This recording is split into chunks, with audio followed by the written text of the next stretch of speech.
Bom dia, gente. Que Deus abençoe vocês. Que a paz do Senhor esteja sobre vocês. O que eu desejo é que vocês sejam protegidos, principalmente dessas enfermidades que está tendo. Então, desejo do nosso coração que Deus abençoe todos os nossos parentes, amigos e todos os nossos conhecidos. Eu gostaria de hoje ficar um pouquinho com vocês para me lembrar sobre a oração de Jesus. A oração de Jesus, ela envolve determinadas coisas que às vezes a gente não entende bem. Então, uma oração muito comentada é a oração do Pai Nosso. Por quê? Porque Jesus é que ensinou. Jesus ensinou essa oração para que a gente meditasse nela. Agora, o que a gente precisa observar que essa oração não é uma arma de guerra. Ela não é uma arma de guerra. Ela é um modo de vida.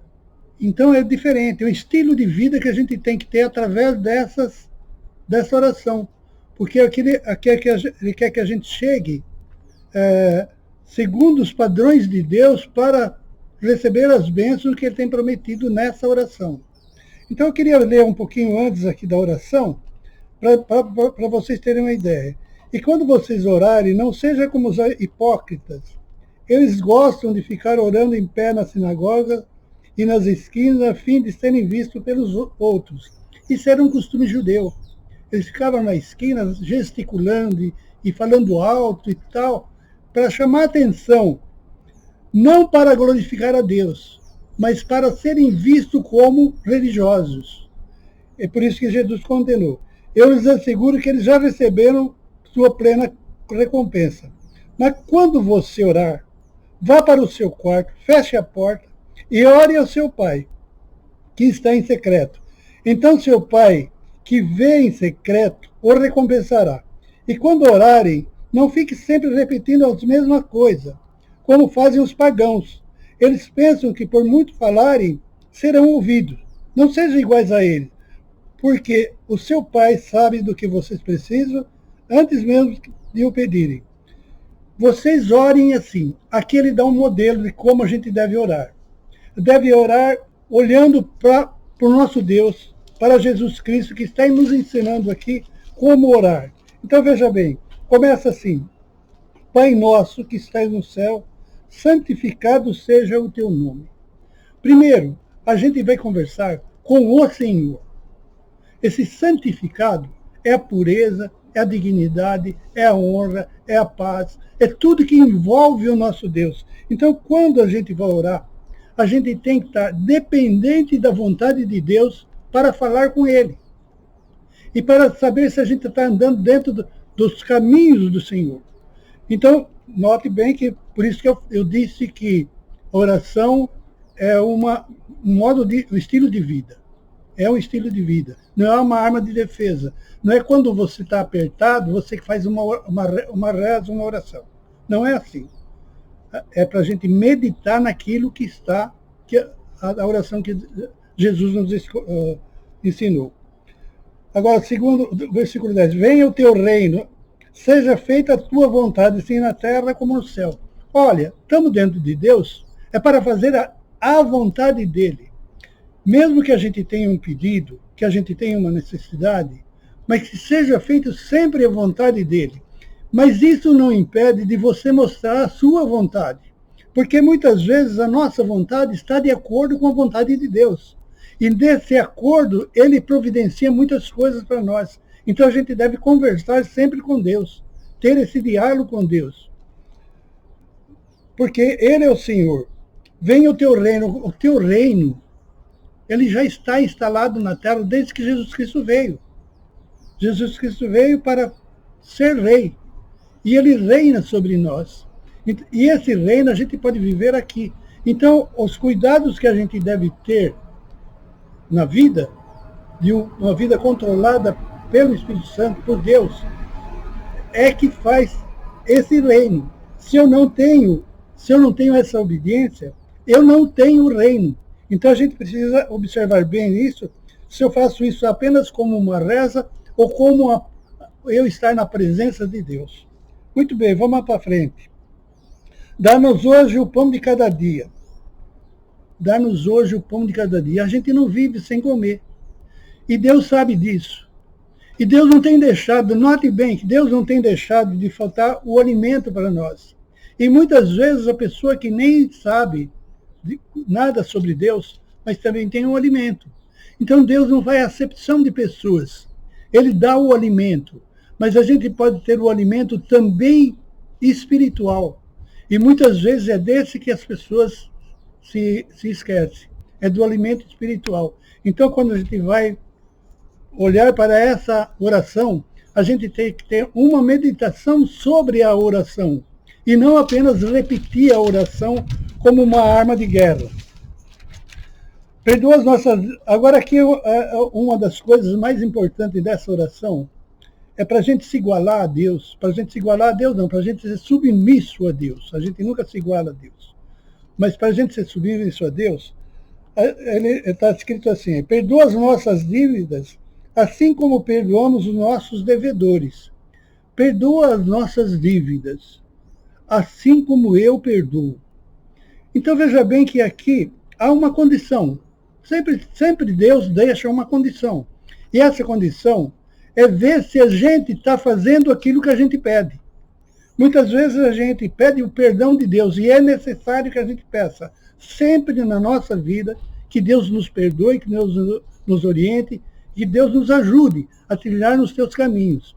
Então esse perdão a gente está sempre na nossa consciência, sempre no nosso coração. Senhor, me perdoa. Senhor, me perdoa.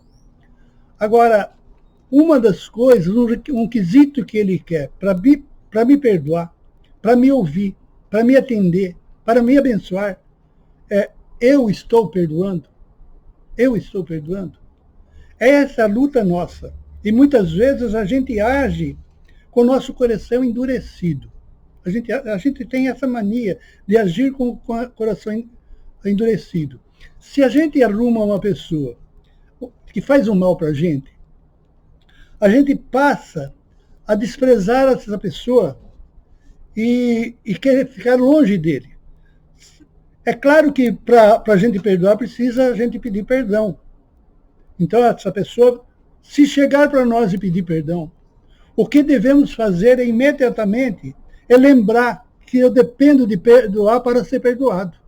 Então, não tenho que dar desculpa para não perdoar. Eu tenho que estar sempre pronto para perdoar. Porque é perdoando o nosso próximo, é perdoando as pessoas que a gente consegue o perdão. É uma coisa consciente. É consciente. E por isso que Deus, em toda a Bíblia, ele nos instrui para nunca focar sempre o amor e nunca o ódio. Quando a gente não perdoa, o que a gente está focando? Ao ódio contra aquela pessoa que fez alguma coisa de mal na nossa vida. E a gente não tem o dever que a gente tem é de perdoar, e a gente não faz isso.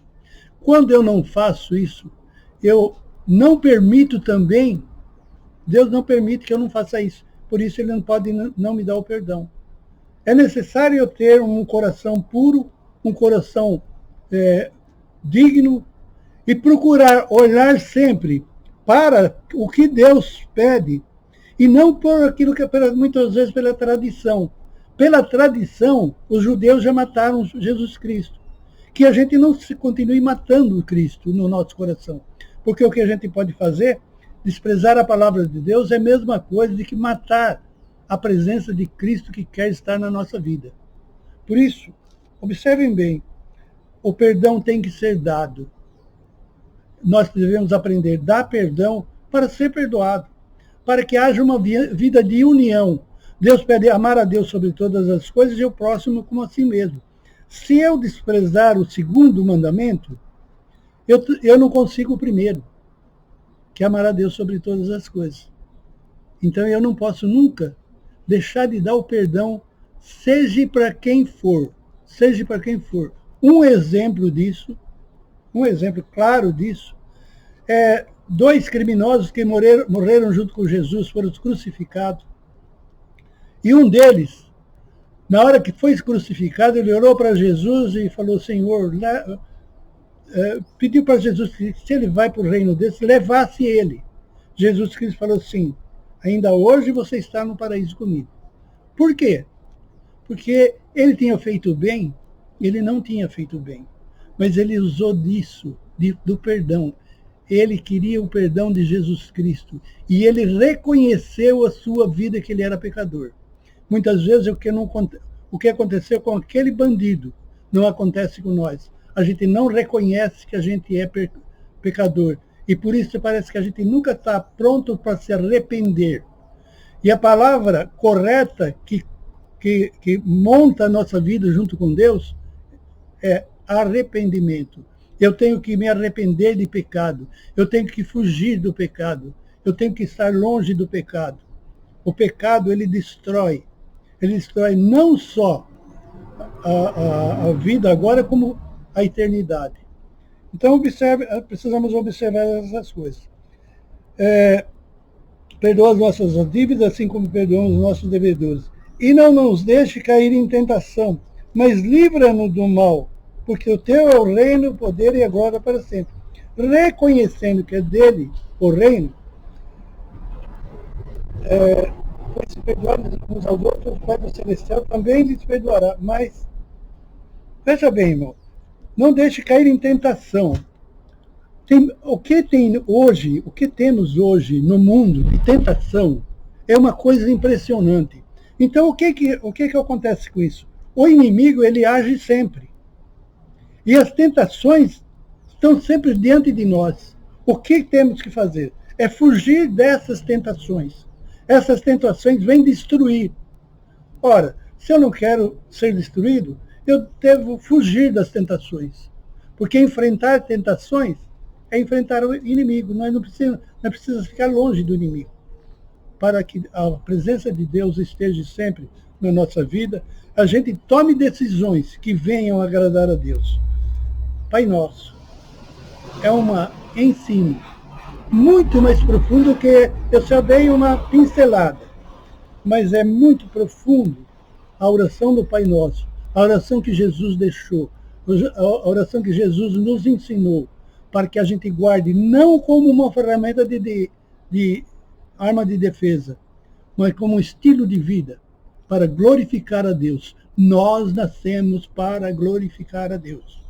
Nós nascemos por isso. Rejeitar isso é rejeitar o próprio Deus. Que Deus esteja abençoando as nossas vidas e que a paz do Senhor possa sempre reinar sobre nós. Nós oramos em nome de Jesus. Amém.